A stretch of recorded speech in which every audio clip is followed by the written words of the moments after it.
Good morning, Michelle. Thank you so much for allowing me to record this portion of the interview. Yes. Good morning, Danielle. Thank you. Okay, so I see that you have, oh my goodness, you have a great resume, lots of experience, great tenure with your previous position. So I'm going to go ahead and let you tell me a little bit about what your last job was, how long you've been there, and what you did. Okay, my last job for the last 15 years combined, I worked for the Seminole County Sheriff's Office. I started out as a 911 operator. I did that for 8.5 years, where we answer all calls coming into the city, coming into the comm center for assistance. Whether it's medical emergency, you need police, you need fire department, and we would get the call over to where it needs to be, get all the information, and we get the right department out there. As let's see, I think it was in 2015, I made a change. They had an inquiry over at the jail part of the sheriff's office, and I applied, and I got the position, and I started there in April of 2015.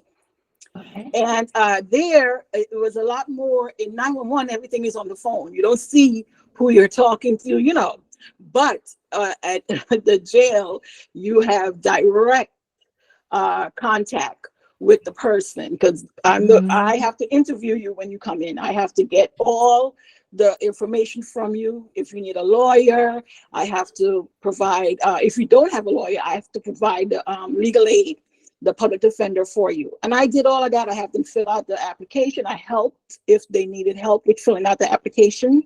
And then we assign the inmate to a cell, different pods in the jail where they would go. We also make sure that they have medical. If they need any type of medical, then we will make sure that medical sees them before they go to their cell. And after that, we would go to court with them. So I was in the courtroom for first appearance when the judge was there, myself, and the clerk was there. And that's how my day basically went until COVID. Okay. Until COVID came, yes. Okay, and then I understand that position that you did have to take a medical leave of absence from your position there. However, you are ready to go, and you're ready to start your new position, new role, and Yes. You have kept your skills sharp. We are going to do some data assessments that shows that. I sent those over to you in your email. So once you have an opportunity, you can go ahead and send those back to me. So why don't you tell me a little bit about the type of position that you are looking for that would be a great next chapter for you? Okay, returning to the workforce. I still have breathing issues because after COVID left me with a lot of respiratory problems. Mm-hmm. So like walking great distance, as I would have to walk in the jail, because you have to go to the pods to see the inmate. Mm-hmm. I could no longer do that. Before I left, I could no longer do it. Now how far were you walking? Oh, the jail, it can be straight to the other end. That's maybe like 2 or 3 blocks long. That and it's walking the whole way. So it was a lot. It was a lot. I could no longer perform that. Would you think that as far as you're walking, for like, can you walk maybe like through a mall area? Is that like adequate walking for you? It is, but I would have to sit at some period of that. Like I can't do an hour walking or 30 minutes walking.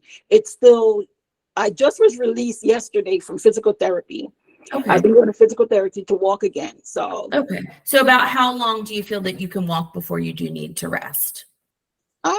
15, 20 minutes. Before. Oh, okay. Perfect. Yeah. All right. That makes sense. I think that that is fair. The office positions that we have, you might have to, get up and go visit with a different department. That's fine. Maybe go to a warehouse to check on stock or, Yes. something like that. But you wouldn't Right. be walking, further. Definitely not Right. that. Yes.